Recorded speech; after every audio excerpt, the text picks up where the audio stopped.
last video, we focused again on cosmic geography and how Israel viewed itself, and we went through various nations like Egypt and the Neo-Babylonians and their worldview of how they viewed their land from river to river. You'll notice here in this map, as we start off this video, I want to focus in on what happens in the middle of this map, actually, but at the bottom, as they come out of Egypt, they're immediately there at Kadesh Barnea, near Mount Hor in the wilderness of Zin.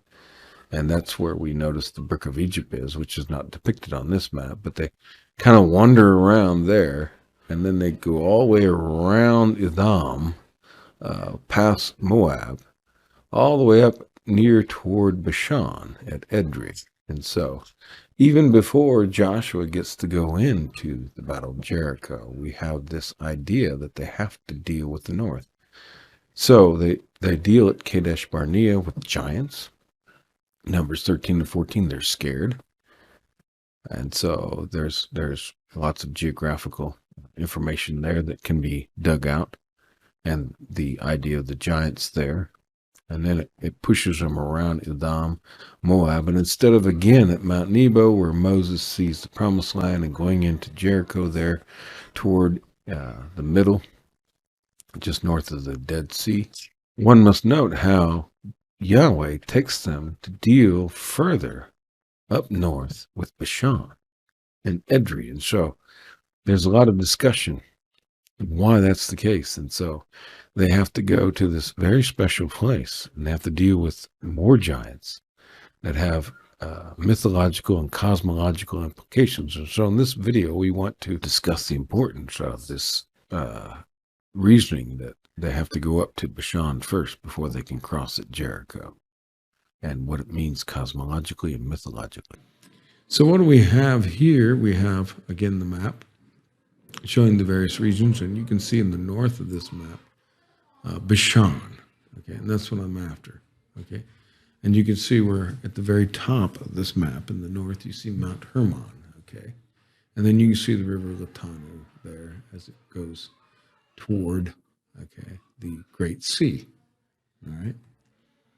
And again, the cosmology, again, taking this from Morales and how he depicts the cosmology with the Tihom, the deep, the Sheol, the Tanim, and the Leviathans down there, okay?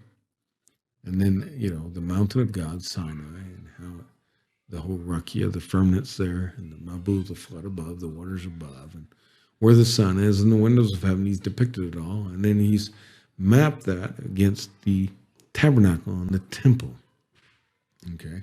And how they correspond to each other, okay? And you have, again, these ideas of the highest heavens and how it pours down upon the earth, okay?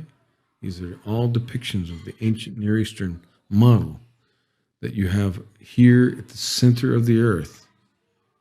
You have in the very center of this photo, you know, Mount Zion, Sheol below, the waters below, the Tihom, you have the Leviathan, you have the mountains holding up the Rakia, the firmament, and above that, the upper waters, and above that, you have God's temple, and out of God's temple in the heavens flows the waters of life that come down to the windows of heaven, pour down upon the earth, and feed the earth with all water. And again, it matches perfectly with Psalm 104.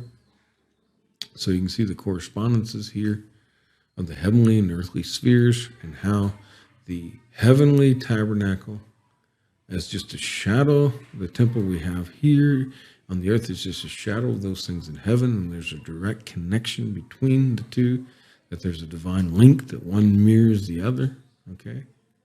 All right?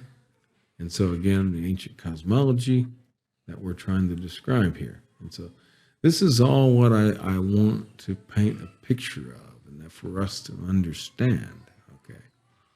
And how to go about seeing this, okay? Just as a review, okay? So you have the earth as a disk floating in an ocean with some of it submerged below, and that is Sheol. So you have these three realms. And we're all familiar with mountains that touch into the sky. And so In the ancient world, you cannot climb like Mount Everest in Nepal, the Himalayas, without oxygen tanks. So in the ancient world, no one lived up there. So who lived up there? The gods lived up there. And the gods are the ones who ride the clouds. And so you have this depiction of the mountains up there in the clouds, and so this whole theme in the ancient world, okay? And then you have again, Exodus 19:18, the mountain clothed with fire, God's glory, the clouds, okay? Now, here's the four major, again, geographical regions of Palestine. And again, at the far north, you have Mount Hermon, and that's from that, the waters, the snow melts, and it forms the Jordan River that gives them life. And the word Jordan just means river. So they have one river, okay? That's what I'm getting at, all right? And so again, you can see Mount Hermon, how close it is to Caesarea Philippi and that whole region of Bashan, okay? And again, the river Litani, and how, Isaiah speaks of how Jesus comes, the way that he speaks of in Isaiah chapter 9, verse 1. Okay, that's the way back then, the road. It's all connected. These are all interconnected. And so the Great Sea is connected to Hermon through the river Litani and Caesarea Philippi, where, they worship Caesar and everything's tied there. And I'm wanting to show you here on this map, we have some topology so you can see again how this all maps out the mountains and the valleys, okay? And again, Mount Hermon to the north, it's the highest point, okay? And how it fits with all the other mountain ranges, okay? Topologically, okay? And how Israel and the Middle East is today, okay? And again, where everything is located, so you can kind of understand. And the same land mass, and then compared with the state of Florida and the United States of America, note, again, how big it is. It's not that big. And here's Mount Hermon, which is 2,814 meters. You can see the snow, and the snow is going to melt, and that's going to feed the Jordan River, and that's going to give them, again, their cosmology. And so they have this idea then of a world tree that goes from down deep in the underworld where its roots are, okay? And it goes through the cosmic mountain where, again, that earth emerged out of the waters. When the waters are divided, the upper waters from the lower waters are divided, and reaches up into the heavens. And so this tree grows from its roots all the way up into the sky. It's a cosmic or world tree, okay, that flows through the cosmic mountain and through the cosmic temple. That's why Eden in Ezekiel is depicted as a garden and also a mountain. Okay, some depictions that you can find for this idea of a world tree, okay, that's famous in modern conceptions, how trees go up into the sky. And of course, we know scientifically what trees do is what they do to give us oxygen, but they don't know that back then. But trees also afford them with fire and leaves to feed their animals. But you have this depiction of even the water flowing out and again covering the earth. Again, we read Psalm 104 and some of the water cycle in Job. Okay, and so again, you have this idea of this tree, of this sacred space, and Abraham and the patriarchs are trees. They're focused on the tree, and how the prophets have their staff, the wood from the tree, and how Jesus goes to the vine, and all these things to depict this idea, okay, in the ancient world. Again, following along with what we just said, and again going back to Morales, understanding this cosmological worldview that becomes cosmic geography, that Yahweh dwells in his tent, the tabernacle that is in the north, in Tzfan, in Bashan, okay, which he created both north and south, again, according to Psalm 89:12. This is, again, I'm sorry, but I'm going back to what I wrote in my dissertation, and I had to take a rabbit trail to explain some of this, but north is where the waters flow from above. Again, Psalm 104, Job, and the water table at the end of Job. when God speaks to Job at the end in chapter 38 and following. Coming down from Hermon's heights, sourcing the Jordan River, the Negev's wilderness to the south is antithetically barren just west of the Dead Sea. Okay, so we have that. Okay, and Yahweh disposes the mythological foes of the sea and its serpent, whereby Sheol, in its connotations, from the lake of El and Shihor, becomes for Israel the realm of the dead and dying. And so this brook of Egypt is the end of Egypt in the Negev in the south. Okay, all right, understanding that. So one then understands a Zion-centric worldview in the Hebrew peoples. Now the Mediterranean Sea bounds the parameters of Israel's promised land to its west, along which coast are its enemies, the sea peoples, the Philistines. Okay. Easterly, a vast desert wilderness lies, preventing direct access only to Babylon, from which it came from and where it will get exiled. But again, you have the Sea of Galilee, the Jordan River, and the Dead Sea. That is kind of the boundaries of the waters that was originally intended, although some of the tribes decided to stay in the Transjordan. But you see, they're bounded. They're bounded on their west side. They're bounded on their east side. They're bounded to the south because they're not going to go back to Egypt, right? On its southern border, the Negev wilderness separates it from Egypt, the land of the dead. Remember, in Egypt, it's the land of the dead, where the pyramids house the dead, okay? So they don't want to go back there. It's a dead end, okay? And Egypt never really rises to the prominence of power that it once held, you know? So it kind of loses that. But that's across the Yam Suf, from which it made its exodus to be born as a nation out of Egypt's lower waters, and includes the Dead Sea. So again, you have all this language, okay, that bounds it. Now, Israel borders the heights of the north, Safan in Bashan, and go to, for example, Psalm 22:12. This is the ancient Near East idea of the highway to hell, okay? And the Greco-Romans picked this up, and they put in the vicinity at Caesarea Philippi the Paneas. They put Paneas. They put this temple to worship Caesar there and all the gods, okay? So you've got to understand that even to the north, okay, at Bashan, at Mount Hermon, okay, this connection between Mount Hermon and Sheol and to the death, until to hell itself, okay?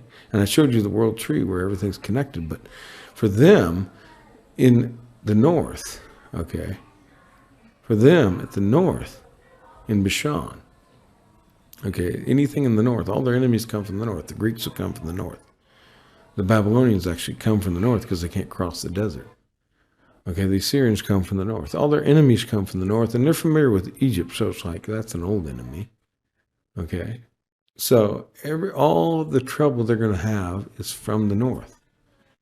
Okay, and so this idea that they're bounded on all sides, okay, and you could say by water, just to match the cosmologies of everyone else, okay, with Sheol as the grave or earth underneath them.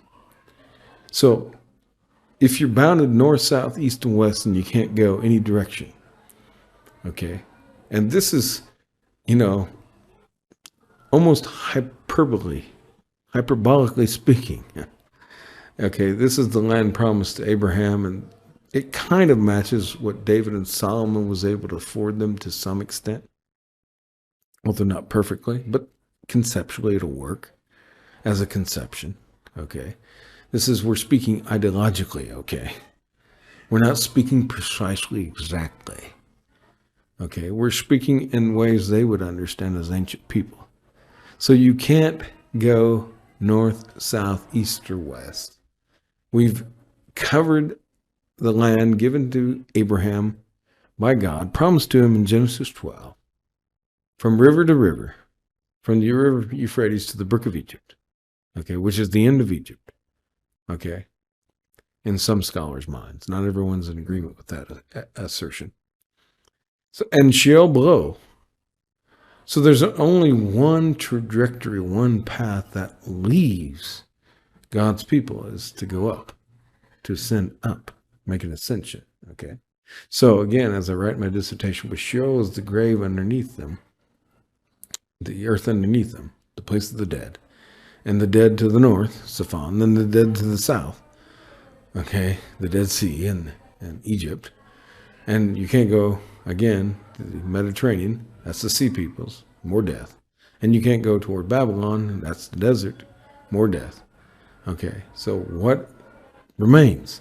Only an upward trajectory remains, an ascension, as if Yahweh cosmologically boxed them in to show them their only way to go, up, in ascension. Now, for the Egyptians, the sun went to the underworld, submerged in the waters of the Sheol, the lake of Horus, every evening, only to rise each morning victorious from the said lake or field of reeds, Yam Suf, in splendor, bringing life as it brought light to the darkness. Okay, so they believe the sun travels in the bark and defeats the serpent of Ophish. Again, serpent like the Leviathan. These are all very much conceptions that flow out of the same cultural river, okay, and helps us to understand what the Bible is speaking to, what the Bible is using as a medium of language and ideological conceptions to speak Yahweh's message, to be the polemic it is. These same metaphors are found mimicked in Canaanite mythology and used polemically by Israel to downplay the tempting neighboring religions from over-influencing any Israelite participation in the worship of another deity.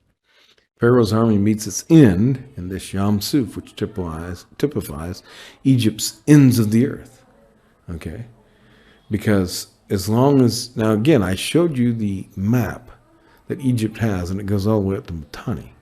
But when we're talking about God's people being in their place, and they come out of Egypt in the Exodus, they cut that off, because that was Tutmos III. Okay, and now we're talking about, now that Yahweh's people have taken their rightful place and the land that belongs to Abraham, now Egypt's end has become the Brook of Egypt. Okay, Kadesh Barnea, where they were supposed to initially go into the Promised Land.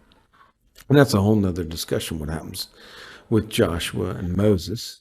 So we don't have time to go into all that, but you know that, again, under Moses with Joshua, they go where first before they conquer the Promised Land? From Kadesh Barnea, Moses has them take them all the way up to Bashan and knock out the highway to hell where all evil comes. Okay, and then come back down and cross into Jericho. So that's, another discussion for another day perhaps, but that's there.